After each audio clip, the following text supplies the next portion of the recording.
John, I How's it do. going, man? Pretty good. Awesome. Long time no see. Yeah, it's been too long, if you ask me. I'm really grateful you're able to carve out time. I know you're an extremely busy guy, and we were talking about that a bit before we started hitting recording today. I appreciate the beer, and I'm looking forward to this. So thanks for doing the show again. Yeah, man. I mean, I'm stoked to be here. I mean, the first time around it was sweet, but I mean, it was on Zoom. There was less beer involved, so I mean, now more beer involved, so it's good. Yeah, right on. Always. So take me through at the beginning of kind of the pandemic and how it started. Roughly a couple months in was when we chatted the first time, I believe. Yeah. It was just fresh, like. Yeah. So what I'm wondering, you said there was a challenge of being able to get parts and everything and stuff in stock for the store, but at the same time you were saying the good of the pandemic kind of made everybody steer towards going outside and biking, so people were funneling in your shop. Yeah, it's that's complicated. Well, I can kind of swear on this thing, right? Like, yeah, it's been a your shit episode, show, dude. Is an easy way to put it. So for those who don't know, if you haven't met me, I have a bike shop. I have a bike shop and I have a skateboard shop. My bike shop is also kind of it also has a coffee shop attached to it, and my skateboard shop also has a barber shop attached to it. So as far as everything's going, kind of crazy because barber shops closed down was most of the COVID, and the bike shop, everyone keeps coming up and saying the same thing, right? It's, oh my god, it must be so great because everyone's trying to buy bikes right now. It's like, must be amazing because like it must be so profitable. And like, oh man, it's like every time that conversation comes up, which is multiple times a day Right now, yeah. dude, it's like it's like, all right, man, you got something to write down here because like it's gonna be this is basically a lecture. Yeah, but it's a long. From being honest, the long and short of it, you think supply and demand.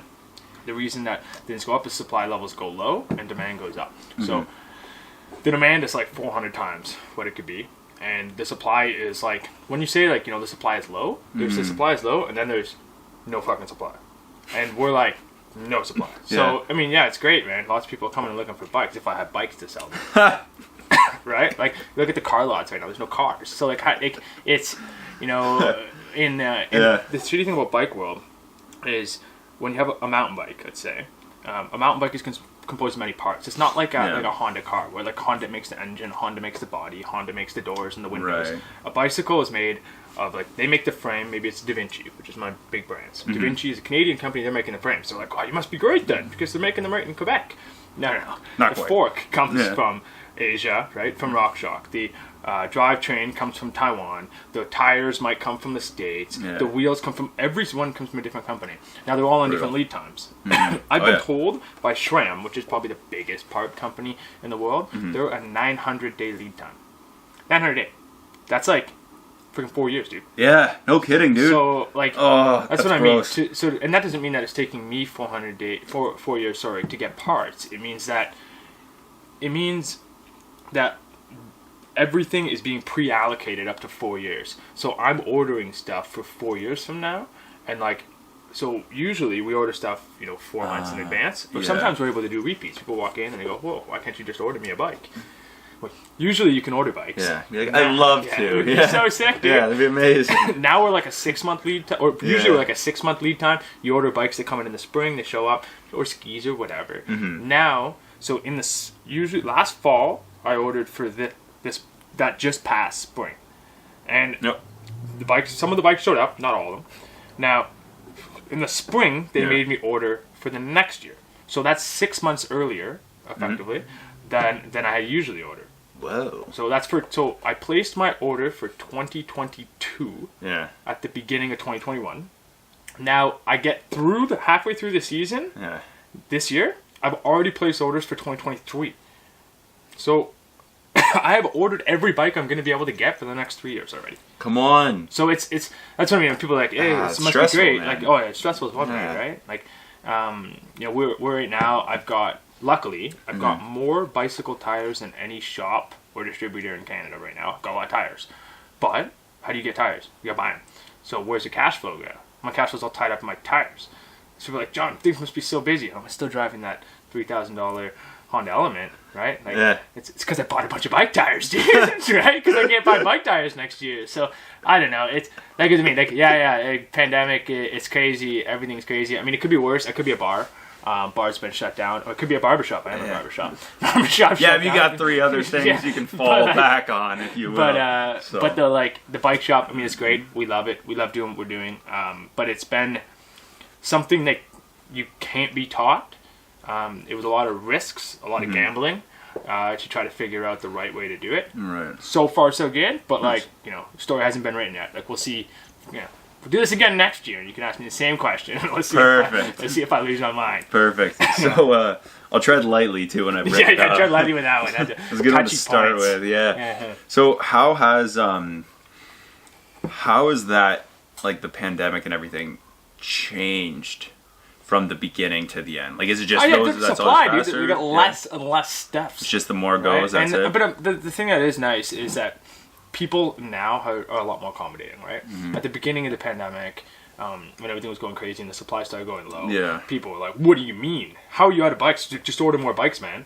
And like they didn't quite get it, but now, and I mean reasonably so. Like it's not their fault, because when's the last time you go to a car lot and you say, "I want to buy a car. I have $100,000. I'd like to buy a car," and they go, "Yeah, I can't sell you one." And they go, "No, but you don't understand. I have $100,000 cash. I want to buy a car." And they go, "Well, I don't have money." Like, when's that ever happened? No one's been told no. Not when you have money, cash in hand. No. But like, people are getting used to that now. Yeah. People are getting used to not being able to get stuff online. So they're starting to come into the shops. We're seeing a lot more, people just communicating with their local shop, supporting the local shop, understanding when we're really talking about, "Hey man, listen, we need to change this early so that your parts don't break, because if your parts break, you're out of bike for a year." So people are starting to, understand kind of where we're coming from, and it gives us a lot of opportunity to help people. Yeah, that's cool. But it's very unique, like, micro opportunities in those moments. Oh yeah, like it's we have great relationships with our customers. Our customers are amazing to us. So but yeah, it's last 18 months been crazy. It's been a trip. Yeah. So I don't know, because something that I find is really cool about, whether it be podcasting or whether it be anything of a media realm that draws people towards it, is the ability to be authentic and unique and have a kind of your own separate, like, whether it be brand or niche or whatever, something that makes you stand out. There's too many people trying to be like other people. It's like the thing with fan pages, right? It's like you're not actually that person. Yeah, you're just pretending to be that person. Yeah. You're pretending to be the group of people that like that person. Exactly. Right. So it draws a lot of attention, but at the same time, not unique, not authentic. Nobody cares about, like, the you, or nobody knows the you. So with a lot of, I think some bike shops, I could have just not been aware of this, opened during COVID. I'm not going to say their names, but I thought there was one on the Kingsway that opened up. Docs. Yeah. Hey, if you want to say their name, you say their name. I don't know. I'm like, I won't do you like that. I want to knock some competition and mention their name. No. But, they're good guys. Okay, that's good to hear. But with people like Docs, for example, and other shops and stuff like that opening up and trying different things, how do you stay unique and authentic during, and like still be able to grow a business during a time of people opening things up and a lot more engagement and stuff like that? Yeah, I mean, so there's a couple things to remember here. So we opened 5 years ago this last July. So we're not super old, but I was in a business before, or worked at a shop that had been around 25 years. Yeah. So you see that, and you see how they did things and how I'm doing things now. Pandemic changed everything. Facts. So, and not to say I can't speak for Docs, because I don't really. Like, I know Chris and I know a couple of those guys, but I don't know them on a business level. Right. But you see this with pot shops right now. You see this with bike shops. You see this with a lot of things where the industry is super hot, and because it's super hot, everyone wants it. Right, because it's super lucrative business. So like, oh my God, look at this! Like, if I bought 500 bikes, if you could get them, you could sell them, and you can make money. Oh my God! And like, it becomes they're just trying to pick up new fans, trying to get new stuff on the door so that they can turn it really quick and make a quick buck. The unfortunate thing with that is, as far as like sustainable community stuff, right? Like, I hope Doc sticks around because they're doing a great job, but like, nothing to say they will. Like, having a year or two saying that they killed it for a couple of years. I hope that they decide to stick around with that. Right. It's not an easy business, the bike. No, right? The constant joke is how do you become a millionaire in the bike industry? We'll start with $2 million, right? And like you don't make a lot of money in the bike world. right? You don't. So like this year and last year, you know, we're starting to we're selling some bikes, but we're not like we're not making lots of money, right? I'm driving around in my little, you know, Honda Element, you know. Hey man, I like what you wrote up in today. Yeah, my e-bike, right? Like it's trying to save on gas. Like we're not making tons of money, but I could see how it would be lucrative. So how do I compete with that? I don't, right? I do what we're doing, and they do what they're doing. The cool thing, like they're bringing on a new younger audience, which is amazing, which is super cool. What we've been doing from the ground up is we're mountain bikers, road cyclists, community support. What we're doing is timeless. So we just keep doing what we're doing, and I mean, if it ain't broke, right? About it. Yeah. So I remember you saying you started in like when you worked in a business similar to the one you kind of created for yourself now. You were working out west. So I started in Sudbury at Pinnacle. Yeah. And then I moved out west and worked at a shop out there, and then came back and opened a shop. So refresh my memory, please, if you will. Whereabouts out west? In Revelstoke. Okay, that's what I thought. Yeah. I was like, I knew it was in BC before. Yeah, interior. Yeah. So when I went out west last summer, it was like the last week of September, the first week of October. Anyway, so I went with 3 buddies and our good friend Alex from the gym, and the 5 of us, ridiculously disgusting smells in the car. Anyways, but side thing, worth mentioning, irrelevant, but again, worth mentioning. We went out, and when we were out west, we were like, hey, our goal, we want to go mountain biking. But like, not just mountain biking, but like we want to experience it, right? Oh yeah. So we go to Squamish. Oh, dude, let me tell you, I'm the most, and like by far, of the group of 5 of us, not just the most like athletic, because that's a very broad term, very umbrella term, but the most like equipped to do that type of thing. You've been biking before, right? Yeah, you know, like a lot before. So I'm used to it. I'm like, okay, and I know what I'm in for to an extent, right? Like it met my expectations of it. Nothing caught me off guard. Yeah. Okay. Dude, we were getting in like just shy of fist fights on the hill because of how exhausted some of them were. Of course, man. They're just so frustrated with it. It sucks to suck, and that's something that like. Especially with biking. So this last year, we started a race team called the Circus, and we started playing around with that quite a bit. Nice. And last winter we started training on indoor trainers and taking it pretty seriously. Good. Took it pretty seriously until got into the summer, and then usually in the summer people get off their indoor trainers, start riding outside. Right. We were like, you know what? We're gonna stay on our indoor trainers and train all summer and ride bikes. All of a sudden I was having more fun, and what we realized is the training makes the riding better. And then you get people that go out and they're exhausted, they're not having any fun, they're at the top of a hill just beat, ready to go home. And like if you train, you put the time in, you have more fun doing it. But if you decide you're just going to jump on a mountain bike and just shred Squamish, like it's not going to be any fun. Like right? The idea of it is great, but like you gotta put the time in, man. You gotta put the time in. And it's like, dude, that was like I was biking a lot with Corey and Devo last summer, and Andre around that time. Yeah. So me not being on a bike for 4 days and then going to do that, and the 4 days being spent getting out there, was the gap. So I was like, you know, I was riding a bunch before leading up, and then we went out west and did that, and I'm like, yeah, you know, I've ridden a bike a few times. Dude, I remember we're in a Ride Hub Cafe. By the way, looks almost identical to your shop. Like, I'm not like layout, brand, and everything, but just the amount of space that's occupied by the shop and the cafe. Amazing, right? So we entered the shop, and the guy's going through the maps with me, right, on trail forks and stuff. And not only that, we met the gentleman. So like when we came in, there was another guy talking to the guy, and I bumped into him by accident. I was like, "Oh, sorry, sir, my bad." And he's like, "Where are you guys from?" And we're like, "Yeah, we're from Sudbury, Ottawa, you know, we're driving up to do this." And he's like, "Oh, you guys gonna go ride up the hills?" And I'm like, "We're gonna figure it out, yeah." He's like, "Oh, right on, well, enjoy, stay safe." I'm like, "All right, cool." We start riding, or not start riding, sorry. Check this out. We start talking to the guy, and he's giving me like the list, and he's like, of what to go, or where to go and whatever. I was always following when I was in the group with Devin, Corey, and Andre, right? Just experience-wise for where we were going. And so they all had trail forks. I didn't.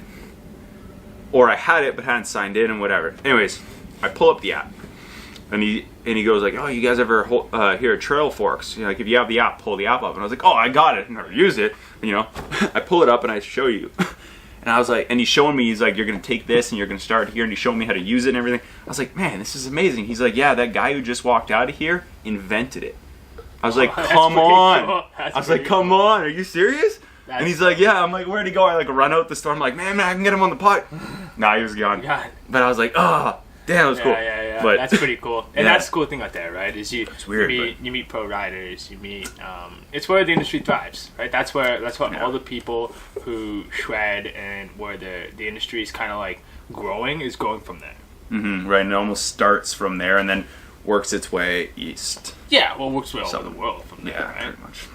So, what was cool though, I remember right at the end of the conversation, he goes, so he's like, what's your, my buddy Liam walks in, he's like, do you have anybody, or Alex walks in, right? And he goes, so if you've only ever ridden a bike 3 times as an adult, what trails should we ride on? And he's like, the party block? He's like, so he looks at me and he goes, what do you, like, are you kidding? And he's like, no, do you have any advice for like guys who aren't that tell me they experienced? said Alex up with training wheels. And the guy goes, no, dude. He looks at us and he goes, all right, guys, come here, circle up. So we all circle up, and he's like, let's go outside. So we circle up outside. He's like, okay, sit on your bikes. And I'm like, oh, this is gonna be good. He's just trolling us the whole time, dude. He goes, okay, so these things right here. And we're like, yeah. And he's like, you know what those are? And we're like, is this a trick question? I'm like, those are your brakes, aren't they? I'm like expecting stuff. And he's like, yeah, know how to use them. Here's the app, have fun. And I'm like, oh no. Dude, we start pedaling. So we got these 4.5-inch wide tires, right? Like almost the size big tires. Big tires, right? We're pedaling and going. I was like an hour and a half of just pedaling on a road up a hill just to get to the entrance to the trail. Yeah. And then we go all the way up again. I'm looking back, I'm like, oh, nobody's here. And then we go up again, and then we start finally hitting trails. And then by the time we got down one, like Alex and my buddy Clarky, they're hating me for saying this, but they almost got into it with me because I was like, guys, like, hurry up, like, let's go. And they're like, I'm like, I hit the bottom of a hill and I go, and then there's this flat that's like almost like a bridge. It's like 2 feet wide, but there's mud on either side, and they both fell in. Like they just couldn't go straight. Amazing. I was like, no, it's taking so long. They're like, oh, fuck you. I'm like, they're mad, dude. And that's the thing about mountain biking. Like, the more you do it, the more fun you have. You can definitely get in above your head.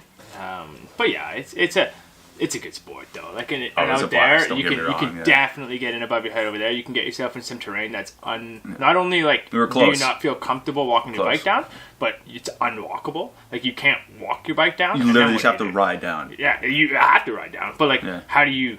You know what I mean? Or like situations where you can't dismount, like where it's so steep that you can't safely get off your bike. So you have to ride down, right? Like it's not like on a snowboard or something where you can just slide out and sit on your butt. Like how do you dismount from a bike when it's so steep you can't dismount? Like you ride down the fucking hill, right?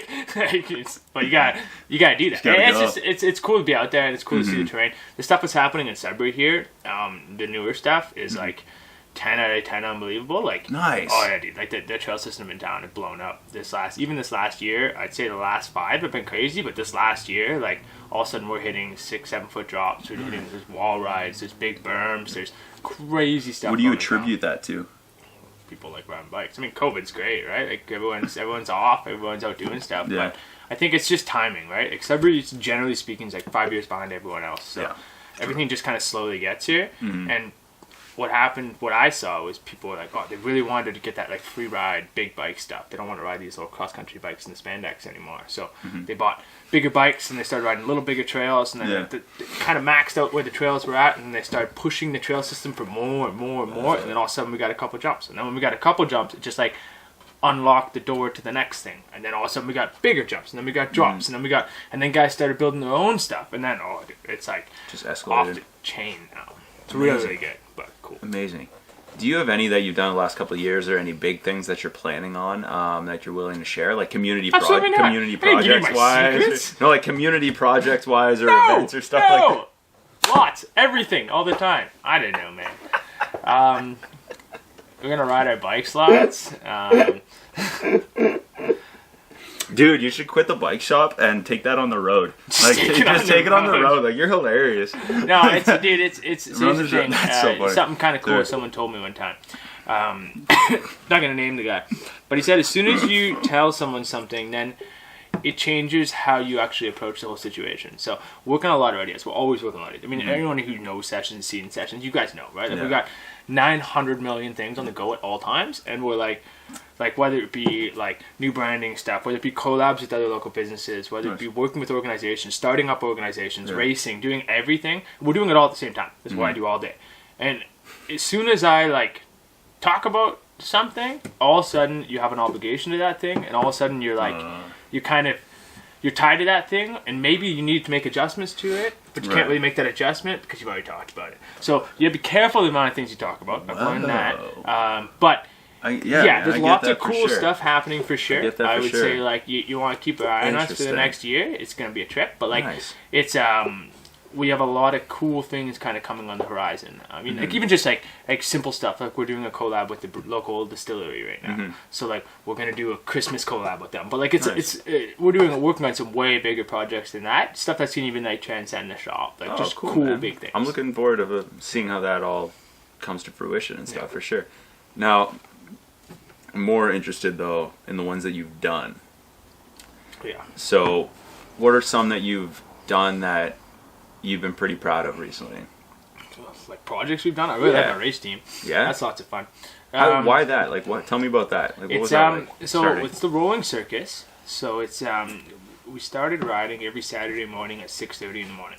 Just me and a couple of my guys, and we're out riding, just booting around, just having fun. And it was the way I framed it was a lot of the rides that I do, a lot of the group rides that I do, it's all work, right? Like this is where a lot of people kind of fall into this, like, hey, it must be so great running a bike shop, but like everything, all of a sudden your passion is now also your work. So that's kind of the funny thing that also happens. So if I go to a group ride, I'm obligated to bring tools, fix people's bikes, do stuff like just on a generic group ride. So this group ride, 6 here on Saturday morning, was supposed to be no work, only fun. Nice. That's it.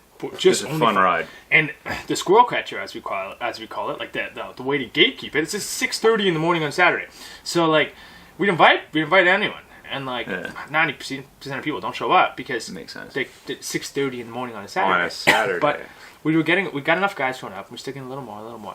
Now we're like, I don't know, 15 guys showing up at 6:30 in the morning Saturdays. We got 25 people in the group, and we start racing. We start training.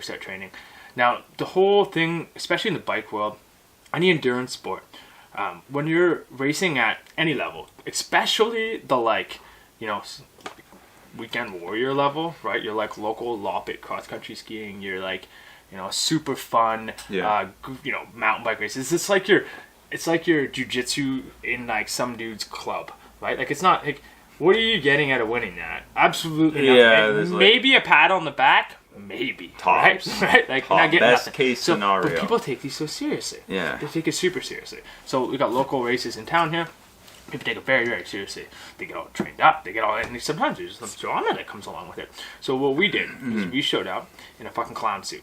Full-blown clown suit. So guys have seen our jerseys. The jerseys are like a white jersey. They've got suspenders, a bow tie, striped arms. They've got a clown smoking a doobie on the front.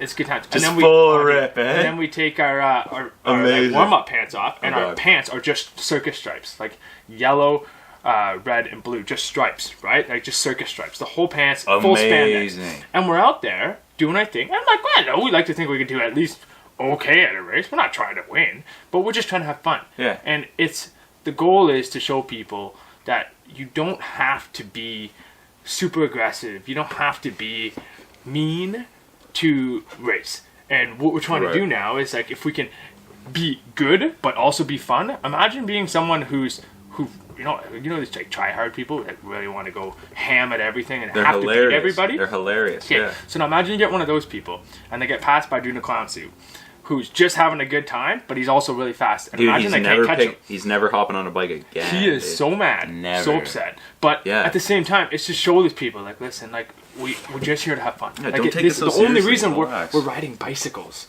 Yeah. the same things little kids ride, man. These are bicycles, right? Like everyone's gotta we gotta have fun. We're just out there to have a good time, and that's been the thing we've been working on a lot lately is with the circus and things to go alongside with the circus. That's what I call it, the circus. Yeah, it's nice. It's a super good time, honestly, and it's a really good crew. So I'd say one of the things I'm most proud of is what's going on with that. Nice. My barbershop too, we moved the barbershop from downtown to right beside Sessions. So it's right next door now. That's amazing, yeah. Amazing. We put all of our skateboards, or all of our snowboards, we pulled them out of Sessions and put them into that store. So that store is going to be exclusively the snowboard shop as well. Nice. Which is cool. I'm pretty stoked on that.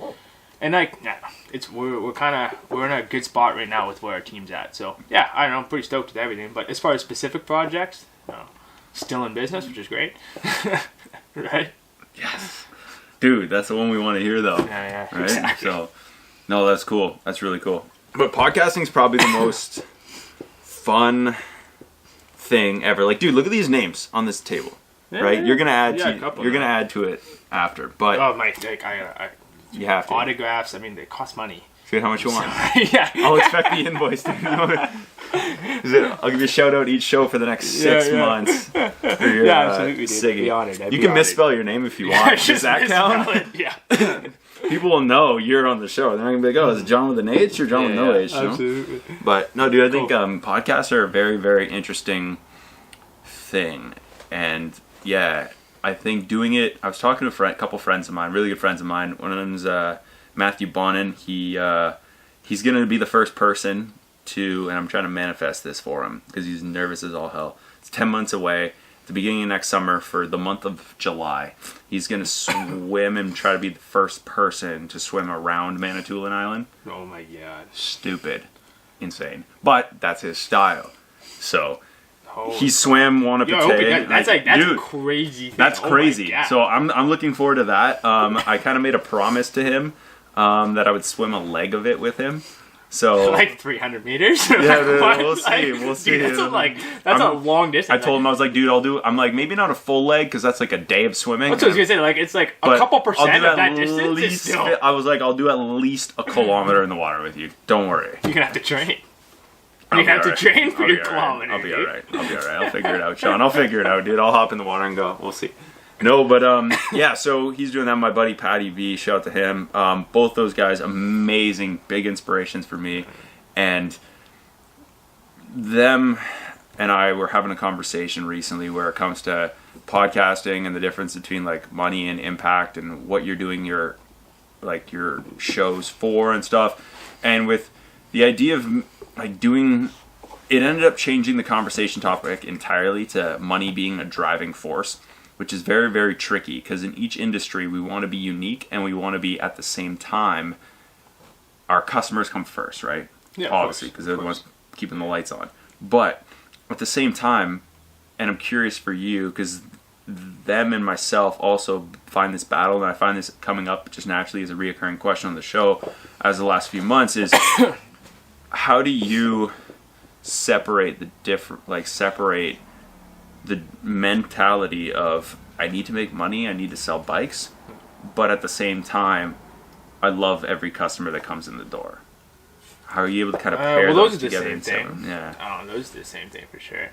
But I'm just trying to think of how I relate to podcasts. But in my world, it's different, right? So like, I say different, but like I'm just trying to think about how to process that in the podcast world. But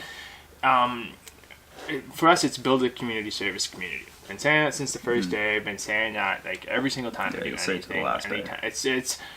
For us, it's all about building that community, and we're not the kind of place you go, I'm gonna go buy a bike and then never come back and never say. I mean, you could, yeah, you definitely could. If you have cool stuff in the store, you could come and just buy something and never come back. But like generally speaking, what we're looking to do is sell the whole experience. We're looking to take someone from the like first time they want to get into biking, or maybe they got a bike but they want something just a little more. They want to know something about their bike, and they come and see us, and then we take them from there. Right. And we do a lot of like. But that's cool. For us, it's all about outreach. So we do, skills clinics is a perfect example. I do a lot of skills clinics. When I do skills clinics, I do them for free. Yeah. Right? If I was sitting in the tech shop, like tuning bikes, like I'm billing. Yeah, you're rate, invoicing your time. right? Yeah, for sure. For a reasonable amount, right? I'm Makes pretty sense. good tech. Yeah, but for sure. when I'm doing anything outreach, like people always ask, like I do, I did one recently at 46 North. Plug for that one. Shout out to them. I did one recently at the brewery. And actually take a cooler. Yeah, as you cooler call ones, it. yeah. But I did one with them, and we billed $40 for it. Right. With the $40, you got a cleaning kit, which came with like a degreaser, a chain lube. It came with a rag. It came in a little cute bag, and you got a beer. Which meant that with the HST was about $30, and the beer at 46, we averaged about $10 a beer. So that meant about $40, which meant my time is worth nothing, right? And so like, boys showed up, and I talked for about 2 hours to people, and went through problems with them, and taught them how to fix their bike. But for me, it's about a bigger thing than, look. Then let's say so we had 12 people there. Let's say I charged $20 a head additionally. So I make $240. What's the $240 worth? That's worth nothing. What are you gonna, and don't get me wrong, $240 is $240. But for me, it's worth like the people that want to show up and be a part of that. It's worth way more for me just to have those people there than it is to monetize it. So for us, it's keep building the community. And if you keep building the communities and you keep being part of the communities, you'll see it. You just gotta not be malicious about it, right? If you're malicious about it, if you're out there trying to like actively monetize everything, people can see that, right? And it's super transparent. And if you're out there just trying to do good stuff, just trying to like put out good content, just trying to like it should, and I guess this kind of relates to podcast. Well, if you've got a good podcast, people should be able to find it, and if they find it, you should make money off it, I guess. But like, if you try to make money off your podcast, you might make a bad podcast, which means that you'll make no money. Yeah, we were trying to separate the difference and then figure out the two and compartmentalize like which is like why you're doing. It was the whole why of doing something at the same time of I was just able to relate. Like I'm able to relate to what my buddy Pat was doing because it's something that I'm doing by myself. You'd like to do something because you can get better equipment, more this, bigger space, hire a producer, co-host, whatever you want. But then at the same time, switching gears, how are you like being able to separate doing things for money and doing things to make an impact and grow, and putting that ahead of the other, but still keeping the same, right? Those are the same things, right? Because So, money, it's tough. like your money has a real ceiling, right? Like if you're talking, like you're making tons and tons of money, and then all of a sudden it's like, do you want to do a podcast and make $50? Like no, you're not. You don't need another $50. And like at the same time, influence kind of has a ceiling, and it's you have to have an objective to what you're doing. So for us, it's building communities, right? And like you have to have like an overarching idea, and like everything falls under that umbrella, and you that's what you do, right? And with us, we make money by people buying stuff on our store, but they buy stuff you can buy stuff online now. You can buy stuff at any other store in town. You can buy stuff. You could also just not buy things, right? Like, but people choose to come into our store. People choose to buy things with us for a reason, right? They don't have to. No. And with us building the community, we hope that makes a difference, and it seems to, right? A buddy of mine said a long time ago, he came into my store and we were talking about it, and he said, dude, he's like, what you've got here, he's like, you got to figure out how to put it in a bottle and sell it. He's like, it's the whole experience, it's the vibe, it's the feel, people want to be part of what we're doing. And the podcast helps with that, right? Like our podcast, it's not what you're doing here. What you're doing here is a whole different thing, right? This is like interviews and meeting people, and it's growth. For us, it's just taking our existing clients and just teaching them stuff, right? Take me through that. Like how did it start? I know we briefly touched on it at the beginning until I kind of cut it off because I wanted everybody to know. It's how'd they get started? So it's called the Sessions with Sessions podcast. We just talk about bike sharing. So so there's nothing to it. So it's my circus guys, and I was like, "Hey guys, want to start a podcast?" They're like, "Yeah, sure." I'm like, "Okay, sweet, we start a podcast." And and I don't want to burn you here, but if anyone doesn't know this, it's surprisingly easy to start a podcast. I thought it was hard. All you have to do is buy a mic. It's actually ridiculously easy. It's the easiest thing of all time. I was like, burn me. I was waiting for you to be like, it was a daunting thing, man. I was like, oh man, starting a podcast. I was waiting, but I went on Google. I typed in I Start Podcast. I found Buzzsprout. I just clicked Start a Podcast. Boop, had a podcast. Wait. Very it's super stupid, easy, man. But real quick, I want to commend you on doing more than 3 episodes, because when I first started 8 months into what is now a 2-year project, 2 and whatever many months after, but dude, there's a statistic that I read when I was researching like podcasts and stuff and trying to really dive into understanding what is this medium that we're doing. And because it's stupid new, like to the greater world, especially myself. You guys are being consistent, and there was a fact that came up in this that said 83% of podcasts don't publish more than 3 episodes. Oh, I believe it. It's again, like, it's people like the idea of it more than they like the actual doing of it. Oh, it sucks. People like, this is gonna be great. Like, just like it's for tough, me, man. At the end, like I'll have to adjust the audio a little bit. I have to add my intro music, add my exit music. That takes me like a week and a half. Like I'm just so freaking busy. So it's like it. So like, you know what I mean? Like it's not like the time that it takes. I did an episode where I talked about a trail system that you're not supposed to talk about. So I went in and I bleeped out every time someone said the trail system because I thought it'd be funny. That's hilarious, dude. That took me so freaking long, dude. I bet. Yeah. So, but like, you figure these kinds of things out, right? But it's fun. I enjoy it, and if I don't enjoy things, I'm not having fun with it. I don't do things. So right. And it is a blast to do this. It's cool. What I figured out with COVID was, so we went to all Zoom, which did work in some sense because we had a couple guys that were actually working remote. So we had one guy that was working up in Thunder Bay. I had another guy that was living at his camp on the island during COVID. So it kind of worked because we could have everyone there. The problem was, with regard to podcasting, is I was having to like direct the whole conversation and go like, "Hey Glenn, what do you think about this issue?" Oh no. "Hey John, what do you think about this?" And I was having because to keep people from talking over each other. That's tough. It was tough. It's tough to listen. And also we had 5 people. So to organize 5 people's schedules to do weekly podcasts was almost impossible. So what had happened was we started with doing them weekly. Crazy. Then we were like bi-weekly. Then we were like whenever we get around to them. And then more recently, I said, okay, screw it. We're good now. We're in the clear. If we do in-person podcast, we're not going to get, into any kind of political thing. So nice. I did one with my buddy Brunetti. He's the guy that does podcasts pretty well every week. And I did 2 back-to-back in person. Absolutely incredible. Yeah? So pre-recorded them. I got to put the next one out next week. Nice. But it felt so much better to be in person doing these. Isn't it? And also I've learned smaller is a little better because you have a little more flexibility with time. If you're trying to put them out weekly, if you're trying to schedule 3 or 4 people, it's so hard to balance 3 or 4 people. So smaller as in like fewer people. Just 2 people, right? Yeah. Like 2-3 people. So now I have a larger group of riders that want to be involved with it instead of doing them all at once and gonna go, hey guys. Like, now you have content for months, dude. Exactly. Like so I'll just bang them out as fast as I can, get a bunch done, put them in the queue, and then just kind of let them all go. Nice. Which is cool. But yeah, it's the podcast thing's been cool. We just talk about, for us it's different than what you're doing because we're taking our customers to a trip. And I appreciate it. Yeah. We're taking our customers basically deep through the stuff that they ask about in the store all the time.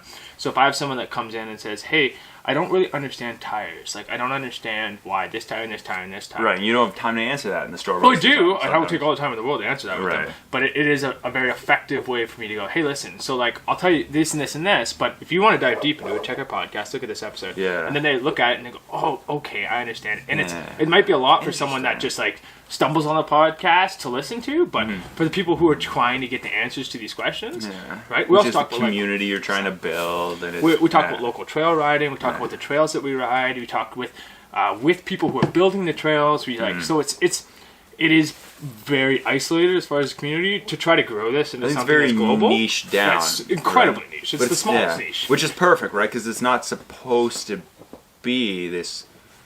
No, crazy global JRE thing, right? I'm not trying to make any money off it. All I'm trying to do is like it's informative. For sure. It's informative, right? Yeah, so if someone shops at my shop or shops at another shop and they hear this podcast about tires, they can then go to a shop and feel a little less pressure buying tires because they know a couple things. That's it. Right? Right. They don't have to feel. They don't have to get sold shit. They know a couple things, and it's all unbiased. We don't talk about my shop versus another shop right now. We just talk about blanket statements that apply to every single place that like can help anyone with any buying decision with regard to like bikes. the do's and don'ts, or what to look for and what not to look for. We did a whole series on like how to buy a bike, and it's like a low pressure, like which these is are brilliant, the things, by the way. right? Just how to buy it, things to know walking in the door. Because sometimes you go into a bike shop and you get a sales guy who might be someone who is not super knowledgeable, or maybe you get sold something that's on clearance, but like maybe it's not the right bike for you. So we just wanted to tell people enough that they can get themselves out of those situations and get themselves into the right bike and make sure, and it's just more information is really all it is. Man, it's the coolest thing though about doing shows, and I think what a friend of mine told me recently is how interesting it is that you may not know who's listening, which is the weirdest, craziest thing for me to think about. He's like, dude, you may not know who you're listening. There may be somebody sitting there in the back room taking every single lesson that you've went through, seeing your growth from each episode and each conversation, from like being like really young and doing all these business things and making all these decisions and being, as Alex calls us, wolves. And that's another thing altogether. Yeah. I'll tell you after, but about it, it's pretty funny. You'll like it. But yeah, it's being able to like make those decisions and like seeing if there's somebody, like he's like, dude, there's somebody there that might be listening to you and you have no idea about it. Oh no. And you could be making, like, somebody could be listening that you've never, like, you don't remember or whatever, or recognize, even if they were to come into my garage right now or your shop tomorrow. I had a clue. Right? I had someone walk in my shop and they go, hey, I'm here for an entry-level hardtail. I'm a weekend warrior. I would like something in like $1,600 to $2,000 price range.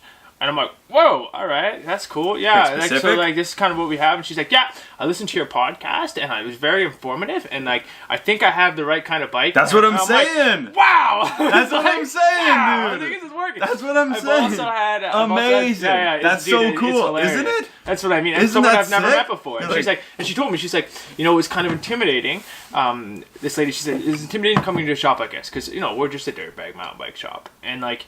It's intimidating for someone who's new to the sport, or a lady that it's all guy staff. It's a lot to walk into, right? For sure.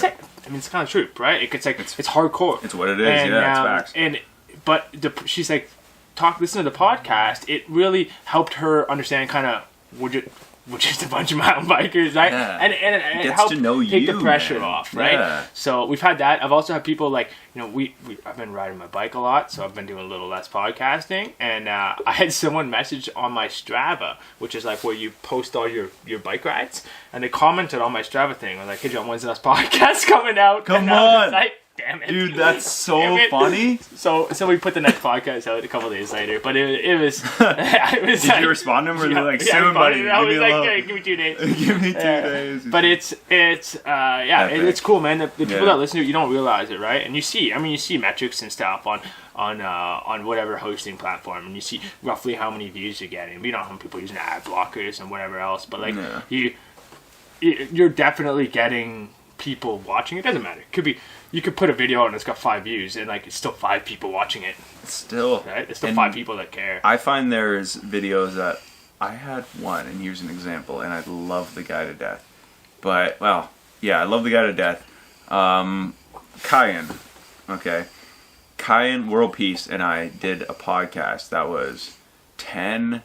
Right now on Facebook, it has 10,000 plus views. Oh my god! Do you want to know what the average view duration for this 2.5 hour podcast is? Half an hour. 35 seconds. 35 seconds. Amazing. Which means of 10,000 plus clicks on that video, that averages out to 30 seconds, the amount of time everybody listened to it, which is the worst statistic. He's like, dude, he'll text me once a month going, hey man, 10K plus. And I'm like... 30 seconds average view duration, dude. Yeah. I'm like, but I post one with John. It's got 200 views, 45-minute average view duration. We talked for an hour. Which is actually, like, those are statistics I could pull up for you after. Like, that's actually what it was. So if we chat for an hour and 200 people watch it, and then that averages out to 3/4 of us talking, majority of those 200 people are listening to it. Almost all the it's show. Cool, man. And that's amazing, right? People That's why you taking do stuff it. away, right? Like Exactly. Like, I couldn't believe that. Like when I did this thing with 46, and we had like that 12 people would sign up and pay money to listen to me talk about bikes for 2 hours, and I was like, well, this is crazy. I better make sure I give them their money's worth. Facts. So like, you know dude. what I mean? Like that's kind of cool. Like it's cool to get. I mean, we're doing everything we're doing. We're building communities. We're doing podcasts. We're doing all that kind of stuff. It's cool that people are listening. People are watching. Yeah. Yeah. I mean, it's really cool just to have the. I said when I started this business that I want to build the community and service community. I said I'm going to do this a little different. I'm going to like take a different approach, and this is how I want to do it. Yeah. And it's been the same since day one. That was the play, and it was cool. This last we won a pretty cool award this last fall, and we're sitting down after and we're talking about it, and I'm like, not that we did it because we haven't done it yet because it's something that always has to be, but like. We're doing the thing that we said we were going to do when we started. What was the which award? is cool. Entrepreneurship. Okay, I want to ask you about it. So yeah, it's good. we're doing the same.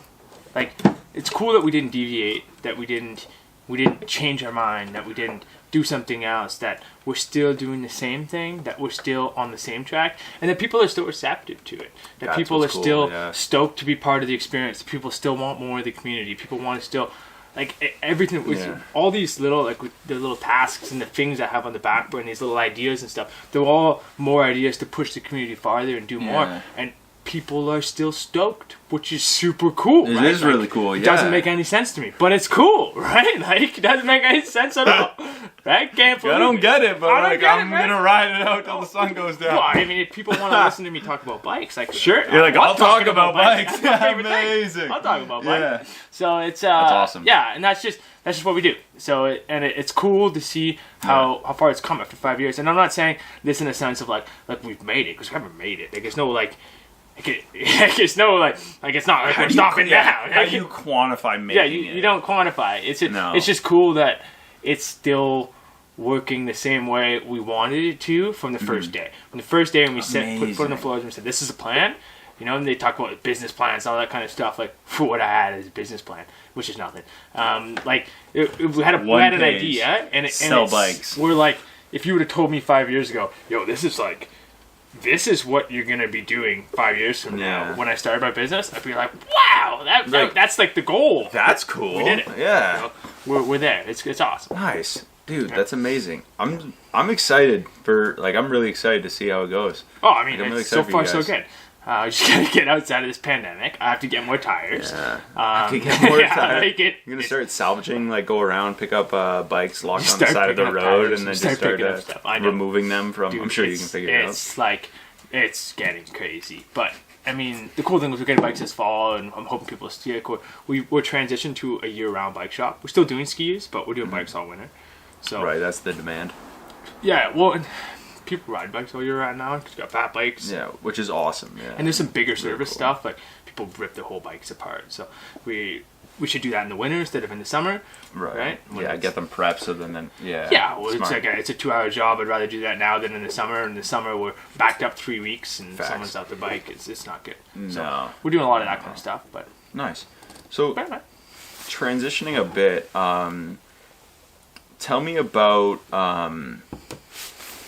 your the auditory side of hearing things. loss? Yeah, your hearing loss. Yeah. I'm trying to think of the best word to say it, but I guess so I'm you're super fucking deaf. Now is the best way to put it. Is I don't hear much. you're a lot more. Yeah, I'm not shy. I'm trying to be. I'm not shy about it. I did. There's best way if of anyone enjoying that. is anyone maybe a little Thank you, older. John. If you still watch the news at 6:00, I'm on every freaking day in a commercial. My Yeah. buddy who owns an audiology clinic, Yep. and it's funny because only people you gotta watch 6:00 news. So who's that, right? So it's and the amount of people Stacy, My mother, my fiance, she's like, oh my god! Every time I go over to my parents' house, my mom is like, I saw John on the TV. I saw John on the TV. And it's my buddy's commercial, and my buddy's put a significant amount of dollars behind this commercial. It's not me. All it is he wanted a younger kind of feel to it, and someone who's involved in the community, which is what I do. And he's like, you want to talk about your hearing aids? To be honest, I was like, yeah, dude, sure. So we did this little commercial. It was kind of cute, right? It was fun. But yeah, no, Oh, dude, it's I'm amazing. not shy about it. It's nothing that. Yeah. So long story short, I've had a hearing loss my whole life. When I was out west, it's kind of a funny one. So I was 13 years old. I decided I'm no longer wearing hearing aids. I don't need them. Fuck them. I don't have a hearing loss. I'll figure it out. I love it. Yeah, dude. I got really good at lip reading, really good at reading body language. So then I moved out west. So I started working at a shop, didn't have hearing aids, figured it out. Moved out west. When I was out west, I didn't have hearing aids either. I just figured it out. I'm working at this shop, broke as hell, right? I got no money. And I'm teching in the back of the shop. This guy comes in, brings his bike back. He's bringing it back after it got serviced. He's like, yeah, it's still creaking. Okay. So I take it outside, I pedal the bike around, and I bring it back in. No, it's not creaking, it's good. And he's like, no, he pedals it around. He's like, no, dude, you can hear it every pedal stroke, it's creaking. So I get on the bike and I pedal it around, and I'm like, Still can't. no, dude, it's not creaking. Come on. Your bike's 100%. And he's like, dude. And I'm like, oh, that's right. I'm definitely. I can't hear things. I know. Come on. So I go into the BC, whatever they call their, like, I can't remember what it's called, Employee BC or something like that. Something like that, yeah. And I was chatting with them and I said, hey, listen, if I have a hearing loss, I'm pretty sure. I knew I had one, right? Because my dad's deaf, it's hereditary. Anyways, and they're like, yeah, so you have to get a letter from your employer saying he's going to fire you unless you get hearing aids, and then we can help you get funding for your hearing aids. Come on. Okay. So I go see Mike, my boss, and I'm like, hey, Mike, so listen, I need you to write me a letter. He's like, what do you mean? I was like, you need to say you're going to fire me unless I get hearing aids because I'm super deaf. And Mike's like, oh, that makes sense. He's like, I oh get my it God. now. We we all just kind of thought you were an asshole. What the fuck? And the way I got away with it in hindsight is, so we were in a tourist town and everyone has an accent. So asking people to repeat themselves when they have an accent, they think it's their accent, not my hearing. And it's just, I couldn't, and like, Oh, dude, no. you can see my graph now. Like, I talked to my audiologist. Oh, so Jean, he owns Sudbury Audiology Clinic. Shout He out is, to him. like, 10 out of 10, like, I've been to a lot of clinics. My dad, even more so, has been to a lot of clinics. That is the freaking place. He's a man. Oh, dude, he's on. And Amazing. when I talked to him, and I was Yeah. like, so my hearing loss and this and that, and I said I didn't have hearing aids until I Yeah. was up. When I saw him when I got back to Sudbury, my hearing aids were broken. They didn't work anymore, and Come he on. fixed them for me. And he was like, they actually weren't working anymore. So, anyways, but No. Jean said he's like, I can't believe you worked at a shop, and your hearing aids. Like, you didn't even have hearing aids. Like, you were making it work with your loss because it's the way the drop is. And I guess it's one of those things, you don't know what you don't know. Like, you just kind of make it work. But Yeah. no. With my hearing aids now, I mean, I get thanks. Like, Jean's a mountain biker, and I'm a mountain biker that has a hearing loss. So we get along real well. And he keeps me up to date. And I've had a couple different hearing aids the last couple of years, and now they're like Bluetooth, and they hook up to my phone, so I take calls through my hearing aids, and I like, oh, dude, like, I'm basically a superhero now with my hearing aids. I'm like a half cyborg. Yeah. Dude, I can take crazy. calls to them. I can do, I can access Siri through them. I can, I can listen to music through them. I can do, Whoa. It's pretty sweet. They've gone a long advanced. way. Jeez. Yeah, but like as far as what it's doing for me now, like I know it's kind of cool, but yeah. Jeez. Right on. I have to reset it. Double check and make sure that thing's working. Yeah, it was about to. Nice. How you feeling now, dude? Not too stressed? No. You good? I'm Just never chilling? stressed, dude. Just drinking beer, having a good chat? No, never stressed. So what I want to know, and I actually penciled it down, with the ability to not hear as well and it being hereditary, is your ability to like see better? So, or is do you taste more? Taste buddy, am I like different- Daredevil? differently? I'm not, no, I'm Like, serious. yeah. Like, is there like, because that's usually my thought. Is No, like, no, if no. I was blind, can't you hear? I'd say if anything, all it is just so. Like, how does it change the other senses? My dad taught me when I was younger because he had a hearing loss, and he said you always look at people when you talk to them. You always look at people when you talk to them. You always look at people when you talk to them. And through doing that, you learn how to lip read. You just learn how to. Because if you're looking at someone, you eventually learn how to lip read. And that and body language kind of got me through everything. Once I got my hearing aids, I could also kind of hear stuff.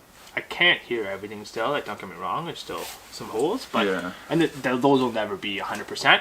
But I'd say all in all, now I have a pretty good ability to read body language and kind of read like lip read and read body language helps a lot when you can, even if you can hear. How do I say that? Oh, that makes sense. You know what I mean? Like Yeah. you can tell, when someone's maybe having an off day, or someone's maybe like that kind of stuff. You can tell just in the body language, or maybe even their tone. So you're more, you would say, more receptive to people's body languages. Yeah, just because Without that's how I maybe used to hear subconsciously. people, right? Yeah. But like as far as like interesting. seeing better, no, like I don't know. Yeah, you don't have I shoot X-ray fine. I don't vision have- now. Yeah, I don't yeah. have X-ray. I don't shoot laser beams, but like I also don't have glasses. that's I the don't know. upgrade. Yeah, exactly. that's next steps. man. Amazing. But yeah, no, I think what's cool is going so many years without hearing aids and then having them. Now I feel like it's there's so many advantages to be had, and that's the interesting thing with hearing loss itself is for some reason hearing loss has this weird thing attached to it that I can't really quantify or put a name to yet. I'm working on it, but no one talks about okay, you got glasses. Like no one gives a fuck. No one talks about it. But when it's a hearing loss, it's a disability, and people got like, but how do you like? It is no different than glasses. But people seem to have a weird It's an feeling impairment about it. with a sense. Right? Yeah, but the same as One of your glasses. Like, senses, it's the yeah. same thing. But like I remember in high school, my teacher going, "Oh, John, yeah, see, I have a thing here. With your hearing loss, like you can go in the special room for the exams." I'm like, I'm like, yo, 60% of the kids are wearing glasses. Yeah. Madame. Well, they're like, yeah, exactly. They're on like, yeah, you can go to the special room for the exam. So that's cool. Whatever, you get extra time. I guess they know that. That's Yeah, cool, that's right? right. And then they go into the room like, "Okay, John. So what we can do for you too is we can print the exam in large print format if you'd like." And I'm like, "Whoa, What do you guys? how's that gonna do for my hearing?" But that's like, and I'm like, but they don't. The but question, you're not reading the questions to I'm me. reading, You're like, but what's going on here? People, and I've had times when I went to Oh, college, man. they were like, "Hey, John, so what we can do for your disability is we can give you a recorder, so you can record the audio, and then you play it back to yourself." I'm like, so I can miss it twice? Like I don't. Yeah, like, why would I be doing it if once? it's audio, hearing's the problem. That's not. But it's. I think it's just because hearing loss isn't talked about enough. It's a thing that like all older people have, a lot of younger people have now too, especially with headphones, all that kind of stuff. Like Sure. it's like my buddy says he's seeing younger and younger and younger clients year after year, and it's slowly breaking down those like barriers and those boundaries. People are coming in to get hearing tests. People are Right. figuring that out, but what Which is great. I'm having a hard time with myself is trying to understand why they wouldn't. And like, I get it if you're someone who has a hearing loss, who no one else in the family has it, and you kind of push away from it. Right, you're a bit of an outcast. in Yeah, that and you're like, regard, I don't want to be that person who has a hearing loss, but like, Right. it's no Oh, for different sure. than glasses or anything else. But your quality of life is so much better once Right. you've gotten some hearing aids, once you've gotten some support, once you've gotten something to help. Yeah. So. Nice. Yeah, I mean, so far so good. It is weird because it is called an aid. Yeah. Like you have the aid, so it's like, Hearing all aid. right, well now we're good. Yeah, Sort of, you right? got it. Well, kind of, and you got to get them fixed, and you got to get them worked on. And they were like I use mine. So the average person who uses a hearing aid is like they use them a couple hours a day, but mine is 16 hours a day. Right? Like and I'm like Right. maxing out. Like, Yeah, you're constantly grinding, back, dude. And You just don't stop. like I'm using them a lot. So you need to, it's- yeah. and so you work out a lot of kinks with them. You figure out a lot of things with them. Some hearing aids don't work with some people, and Right. but that's all. That's having a good audiologist. You have a good audiologist, they'll figure that stuff out for you. Yeah. Nice. So, kind of with that, do you have any like last minute things you're working on, or lessons, or experiences, or things you want to share before, or give a shout out to before we part ways and cut the Yeah, I show? don't know, man. I mean, like for us, it's been a crazy year. It's been a crazy 18 months. We're just kind of taking it as it comes. And I mean, we're super thankful for the community. We're super thankful for everyone that's coming into the store, everyone who's coming by, Nice. whether it be to buy a bike, get a bike fixed, Yeah. or just hang out and drink coffee. Every day gets a little trickier, and the patience that people are exercising now, the way people are coming in now and kind of being a little more understanding is incredibly helpful. But Amazing. it's to I hear. mean, it's been a trip. We're super stoked with everything that's happened in the last couple of years, and I mean things keep working, and we'll keep being around. That's Nice. about it, My brother, I love talking to you.